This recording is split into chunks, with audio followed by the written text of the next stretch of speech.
అధ్యాయశ్లోకపాదం వా నిత్యం యః పఠతే నరః సయాతి నరతాం యావన్ మనుకాలం వసుందరే.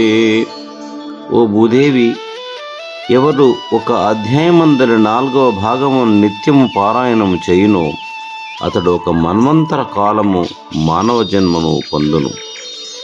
గీతాయాః శ్లోకదశకం సప్తపంచచతుష్టయం స్తోత్రేనేకం తదర్థం వా శ్లోకానాం యః పఠేత్ నరః చంద్రలోకమవాప్నోతి వర్షాణామయుతం ధ్రువం గీతాపాఠసమాయుక్తో మృతో మానుషతాం వ్రజేత్.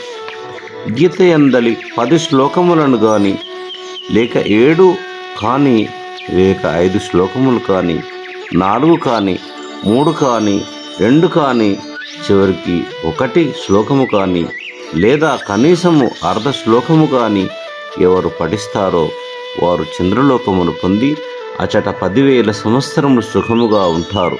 ఇందులో సంశయం లేదు.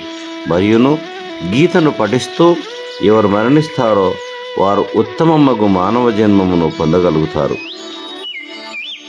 గీతాభ్యాసం పునః కృత్వా లభతే ముక్తిముత్తమాం గీతేత్యుచ్చార సంయుక్తో మ్రియమానో గతిం లభేత్. అట్లు అతడు మానవుడై జన్మించి గీతాభ్యాసమును మరలి మరలి గావిస్తూ ఉత్తమమగు మోక్షమును పొందును. గీత గీత అని ఉచ్చరిస్తూ ప్రాణములను విడిచివాడు సద్గతిని పొందుతాడు. గీతార్థ శ్రవణాసక్తో మహాపాపయుతోపి వా వైకుంఠం సమవాప్నోతి విష్ణునా సహ మోదతే. మహాపాపాత్ముడైనను గీతార్థమును వినుటయందు ఆసక్తి కలవాడైనచో వైకుంఠమును చేరి అతడు విష్ణువుతో సహా ఆనందము అనుభవించుతుండును.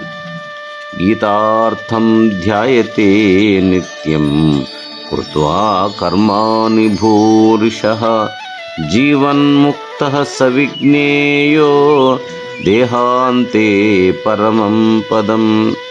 ఎవరు గీతార్థమును నిత్యము చింతన చేయుచుందునో అతడు అనేక కర్మలను ఆచరించినను జీవన్ముక్తుడే అని చెప్పబడును. మరియు దేహ పతనానంతరం అతడు పరమాత్మ పదమును చేరును. గీతామాశ్రిత్య బహవో భూభుజో జనకాదయః నిర్ధూతకల్మషాలోకే గీతాయాతాః పరం పదం. ఈ ప్రపంచమున గీతను ఆశ్రయించి జనకాదులకు రాజులు అనేకులు పాపరహితులై పరమాత్మ పదమును పొందగలిగారు. గీతాయాః పఠనం కృత్వా మహాత్మ్యం నైవ యః పఠేత్ వృథా పాఠో భవేత్ తస్య శ్రమ ఏవ హృదాహృతః. గీతను పఠించి ఆ పిదవ మహాత్మ్యమును ఎవడు పఠింపకుండునో అతని పారాయణము వ్యర్థమే యగును. కావున అట్టివాని గీతా పఠనము శ్రమ మాత్రమే అని చెప్పబడినది. ఏతన్మహాత్మ్య సంయుక్తం గీతాభ్యాసం కరోతి యః సతత్ఫలమవాప్నోతి దుర్లభాం గతిమాప్నుయాత్. ఈ మహాత్మ్యముతో పాటు గీతాపారాయణం చేయువారు పైన తెలుపబడిన ఫలమును పొంది దుర్లభమగు సద్గతిని పొందగలరు. సూత ఉవాచ మహాత్మ్యమేతద్గీతాయా మయా ప్రోక్తం సనాతనం గీతాంతే చ పఠేద్యస్థు యదుక్తం తత్ఫలం లభేత్.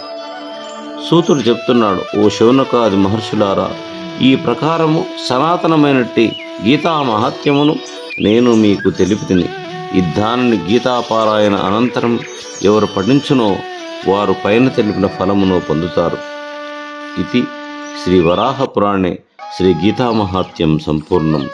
ओम नमो भगवते वासुदेवाय। ओम नमो भगवते वासुदेवाय।